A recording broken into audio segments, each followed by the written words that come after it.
We got one mission left, one game. And I expect and I know our boys to come out and give full effort this last game. A lot of pride. Last game playing with some of their brothers. So I expect them to come out and play tough and be resilient through the whole game. Questions? Is there anything about Iowa's offense, its run game, that's different from the last 4 games that you've played that you see that'll be different, or is this basically a similar team to the last 4 that you've played? This is similar. I think this side of the conference is similar. I think that you're going to see big linemen. You're going to see they're going to run the ball and manage the clock and play good defense. What jumps out to you about what makes that defense so effective over several years, really, rather than just strive at takeaways and all that? Well, if you look at their defense, if you look at the starting 22, there's not one transfer in there. So they all been raised through the program. What I've been saying in these press conferences, you got to keep them in a program. That coach has kept them in a program. So those kids been in the system 3 years, 4 years, 5 years, and they hadn't changed their system. So that's why it makes a good defense, because they don't make mistakes. They line up right, and they don't bust coverages. They don't miss gaps. They don't make mistakes. Have you been able to, talking about keeping guys in the program, you're trying to prepare for games, but have you been able to try to recruit the roster somewhat through conversations, or is that a difficult thing to do in season? Not right now. Not till this picture clears up a little bit. You know, one thing I'm going to be able to control is getting this team ready to play for Iowa. Now, after Iowa, then we got to, some decisions going to have to be made. But right now, I'm just going to control what I can control. What is the plan for that after the game? Then what? I'm going to be on my couch until I get a phone call. Okay? I'm going to be real with you. I'm be on my couch. I mean, I'm going to coach them up until Friday. Then Saturday, I'm going to spend all day with the family. Then Sunday, I'll probably come in here and get some things done. But until I hear anything, everybody's going to kind of just take some time away. What has the last 2.5 months just meant to you, to have the opportunity to be the head coach? Mm-hmm. Maybe what have you learned about yourself? What's maybe been the most enjoyable thing, the hardest thing? Well, just the most enjoyable thing is the kids and the coaches, and just the joy of coming back to Lincoln, coming back to the University of Nebraska, and having this opportunity to lead this program. And I think the toughest thing is that we hadn't been able to get it done and finish the way I wanted with wins. That's been the toughest thing. But I wouldn't trade these memories for anything right now. I'm sure the kids feel the same way right now, because we really connected. What are 1 or 2 or 3 things that you've learned through this process? Is there anything in particular? I learned to stay off of Twitter. It's the first thing you learn. Okay. Second, I learned, that you have to adapt to the conference, and your team's got to kind of look like the team that you play every week, and you have to surround yourself with people that understand or see it through your eyes and see it from the balcony and not the basement. You understand what I'm saying? It's not hard, but just learning things like that and learning the ups and downs of a head coach. Everybody say when your head coach is lonely. Well, I really don't get lonely, because everybody's tugging at you, so you really don't get lonely. You're lonely because you want to be lonely. And I'm not that type of person, and I was able to do it my way. I was able to keep it real. Not one time did I say, next question to you guys. I think I'm being respectful to you guys. So, and that's the way I was raised, and that's where I've always been. So I really enjoyed this. Why did you stay off Twitter? Because some of these dudes on Twitter, they should worry about their own jobs. Not my job.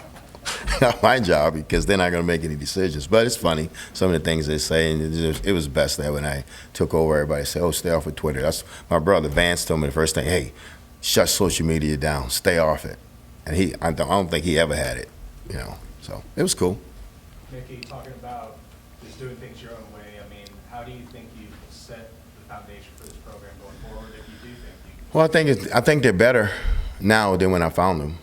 I think they're a better team. They're a more confident team. That they hadn't gotten the wins, but I think they're better people right now. I think they can see the growth in themselves, and I can see the growth in them. And I think that they know that you can build something here. They know we're a couple of pieces away because we don't play some close games, and when we come back on Sunday, we identify what happened.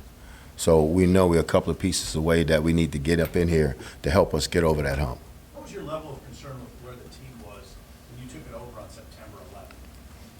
Well, just the overall attitude, and they want to. And so we attacked that, and attacked that we're gonna do it together.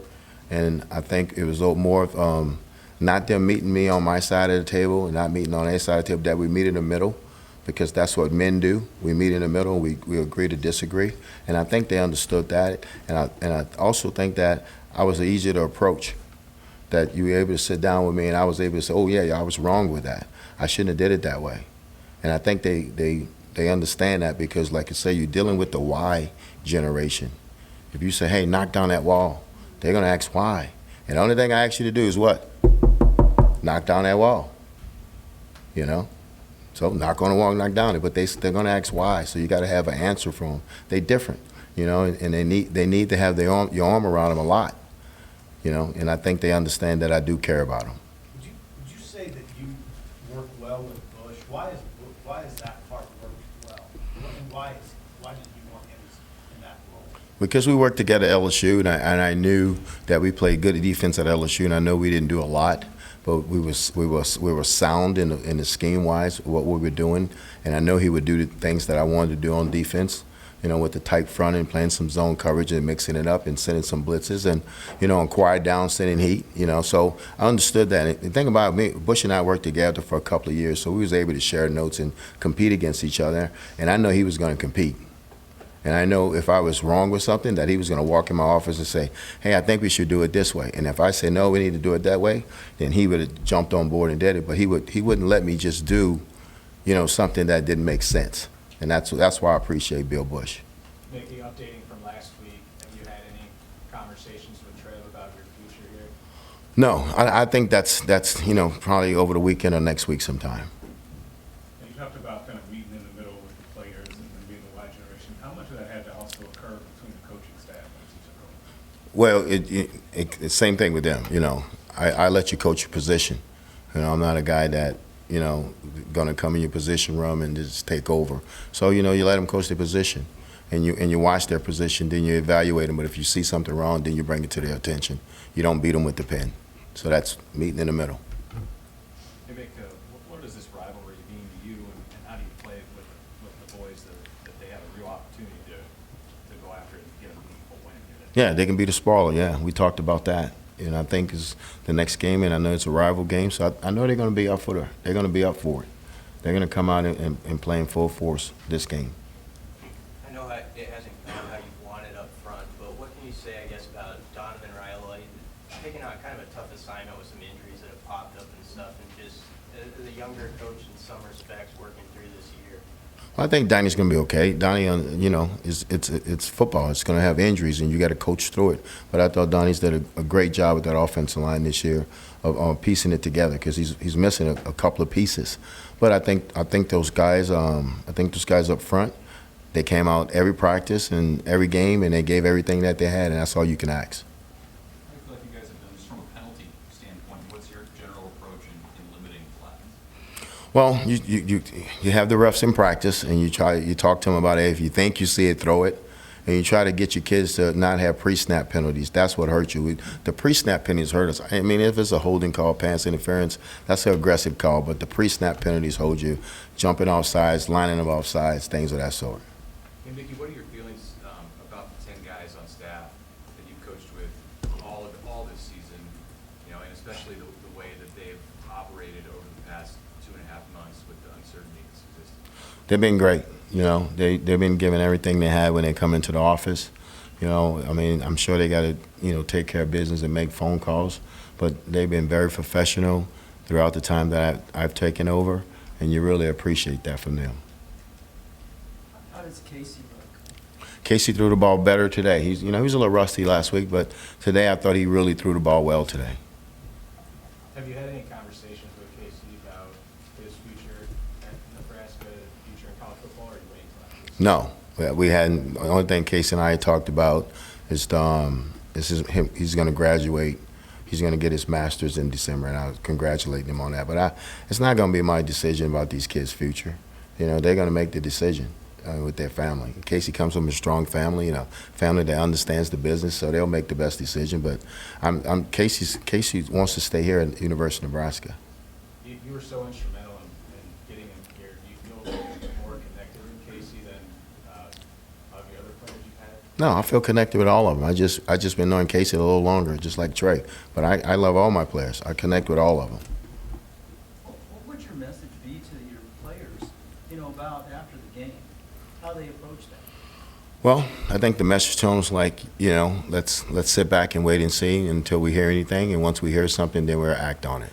But right now, everybody go get away and relax and clear your mind. And then if you get a phone call, show up. Back to Iowa's defense, 31 Jack Campbell has been outstanding. What does he jump out on tape? He does everything well. He plays the run well, plays the pass well. He gets them lined up. He's a really good football player. A really good football player.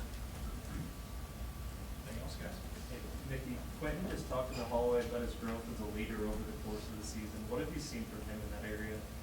He was very quiet when I first arrived in December, but as the months went on, he's gotten better and more vocal as a leader. So I'm happy where Quentin's at right now.